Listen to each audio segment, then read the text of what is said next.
মজাদার একটা ভর্তার রেসিপি নিয়ে আমি আবারও হাজির হয়ে গেলাম। আর এটা একদম বানানোর পরে চেটে পুটে খাবেন, আর অতিথি আপ্যায়নে তো জুড়ি নেই। আর চলুন কি কি ইনগ্রিডিয়েন্টস দিয়ে হচ্ছে এই ভর্তাটা তৈরি করা হলো।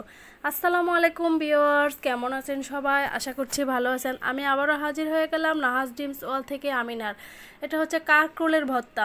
আর এই দেখেন কাঁকরোলটাকে আমি কিভাবে কেটে নিছি। আর এখানে লাগবে কাঁকরোল, তারপর নাটস, তারপর পেঁয়াজ, রসুন, তারপরে তো মরিচ তো আছে, শুকনো মরিচ। যেহেতু আমার শুকনো মরিচটা ভাজা ছিল ফ্রিজে স্টোর করা, তাই আর আপনাদেরকে দেখালাম না।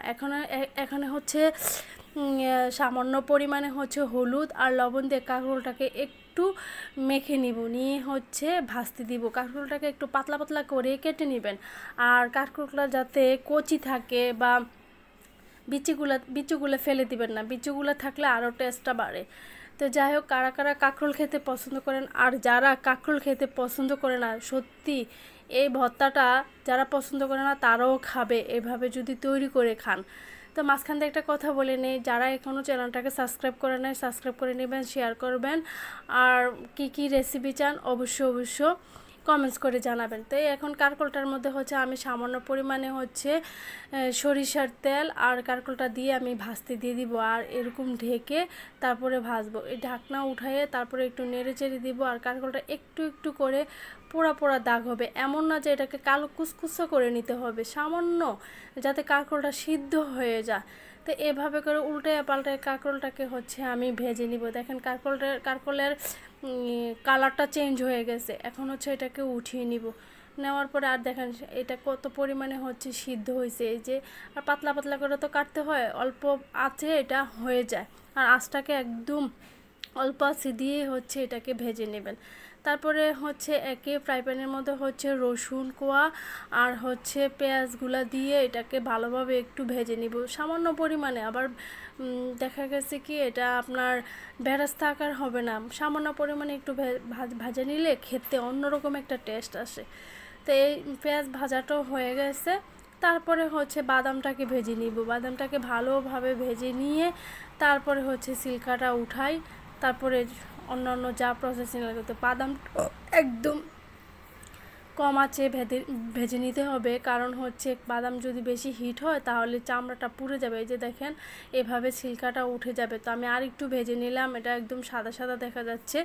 ভেজে নেওয়ার পরে আপনারা চাইলে শিলপাটাও এটাকে করতে পারেন, আবার হচ্ছে ব্লেন্ডারে জাগে করেও করতে পারেন। তো আমি ব্লেন্ডারে জাগে করে প্রথমে হচ্ছে বাদামগুলো দিয়ে দুইটা ঘূর্ণি দিয়ে নিয়ে আসবো। এই যে দেখেন কি সুন্দর হয়ে গেছে। এখন হচ্ছে ওই যে পেঁয়াজটা আমি কিছু ভেজে রাখছি, পেঁয়াজ আর রসুন, ওটা থেকে কিছু পরিমাণ এখানে দিয়ে আরেকটা ঘূর্ণি দিব। দিয়ে হচ্ছে এখানে কাঁকরোলগুলো দিয়ে লবণ দিয়ে তারপরে হচ্ছে ব্লেন্ড করে নিব। ব্লেন্ড করতে গেলে একদম মানে বেশি পেস্ট করবেন না আপনি, আমি টাকচারটা দেখাইতেছি। এই যে ধরেন বাদামটা যে আমি ঘূর্ণি দিছি, কিছু কিছু বিচি বিচি ছিল, এই বিচি বিচিটাই যখন ভাতের সাথে খাবেন দাঁতের দুই ফাঁকে লাগবে, তখন খেতে অন্যরকম একটা টেস্ট লাগবে। এখন হচ্ছে কাঁকরোলগুলা এটার মধ্যে দিয়ে দিব। দিয়ে আপনারা আমাকে আবার বললেন না আমি সরাসরি হাত দিয়ে ধরতেছি বা করতেছি, আমার হাতটা অসম্ভবভাবে পরিষ্কার করে তারপরে হচ্ছে আমি ক্লিন করে হচ্ছে এই ভর্তাটা তৈরি করতেছি, কেউ আবার ঘৃণাবেন না। তো যাই হোক, এই যে দেখেন আমি কাঁকরোলটাকেও ব্লেন্ড করে এই যে হাতে। আর এমন কিছু কিছু ভর্তা, এমন কিছু কিছু খাবার আছে হাতের ছোঁয়া না লাগলে টেস্ট লাগে না, সত্যি কথা বলতে যেটা।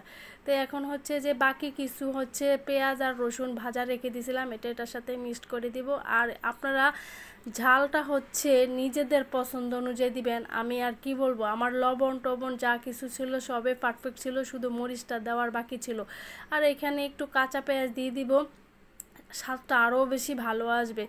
এখন এখানে সামান্য পরিমাণে একটু সরিষার তেল দিয়ে তারপর হচ্ছে আরেকটা প্লেট নিয়ে নিব। এই যে নিয়ে নিচ্ছি।